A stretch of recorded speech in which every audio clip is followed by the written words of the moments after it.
He's in our West Coast Bureau tonight, our chief breaking news correspondent, Trace Gallagher. So they're literally staging weapons that they're going to use that evening to throw the bricks at the cops, Trace? Is that how we interpret that? Because that's what it looks like.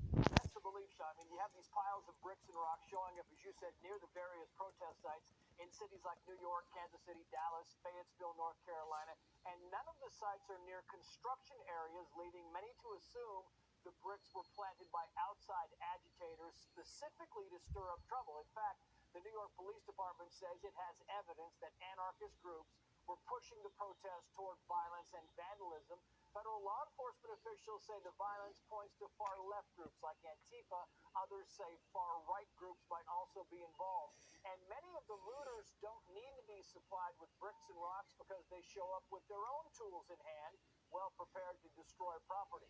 Police in Minneapolis also found caches of stolen vehicles and incendiary devices in areas where numerous fires have broken out.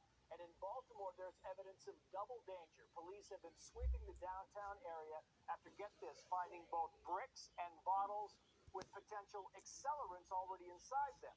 But instead of being left out in the open piles, these potential weapons are kind of being hidden in small areas, though it's There's a new unit in Panzer Rush.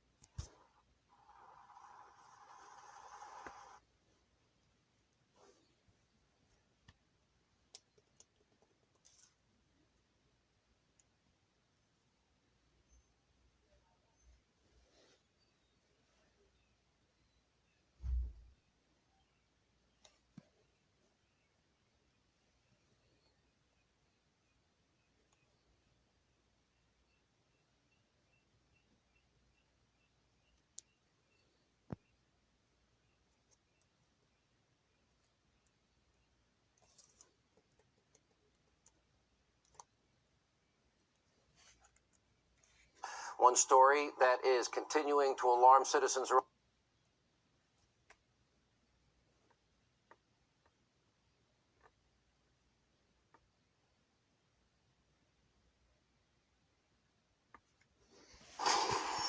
All people of good faith agree that what happened to George Floyd was heinous and depraved. It was murder. But that's not what we're seeing on our violent streets. We're not seeing outrage really expressed about that. And that's not what the criminals and the domestic terrorists are perpetrating as they use Mr. Floyd's killing to try to murder America. Earlier in the day, Floyd's own brother issued a call for peace. If I'm not over here messing up my community, come on. Then what are y'all doing? What are y'all doing? Y'all doing nothing. Because that's not going to bring my brother back at all. It may feel good for the moment, just like when you drink. But when it comes down, you're going to wonder what you did. But this isn't what Antifa wants or cares about, and it's not what other radical elements want. They want war. They want to tear down what took us almost 250 years to build, literally and figuratively.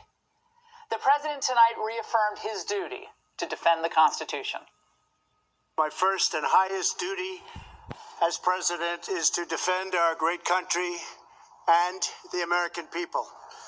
I swore an oath to uphold the laws of our nation, and that is exactly what I will do. Now, New York Governor Andrew Cuomo, whose nursing homes became COVID killing fields, said he's not going to seek and doesn't want the president's help. I was shocked at the force they used to move the protesters, who could not have been more peaceful, calling out the American military for a photo opportunity. These are young people who still have idealism and want to make this nation better. And that's a good instinct, and it should be encouraged. It should be encouraged. We've been showing footage all night of what they're doing throughout Manhattan. And by the way, some of what we saw is what I saw last night up close and personal in Washington, D.C. The protest wasn't very focused on the heinous injustice committed against George Floyd. Yeah, there were a few signs and there were a few George Floyd T-shirts worn, but there were no candlelight vigils, there was no singing and embracing. People were taking selfies in front of Secret Service agents whom they were mocking and swearing at, and in some cases, spitting at. I'm not sure what any of that accomplished. But the violent and vengeful elements were focused on creating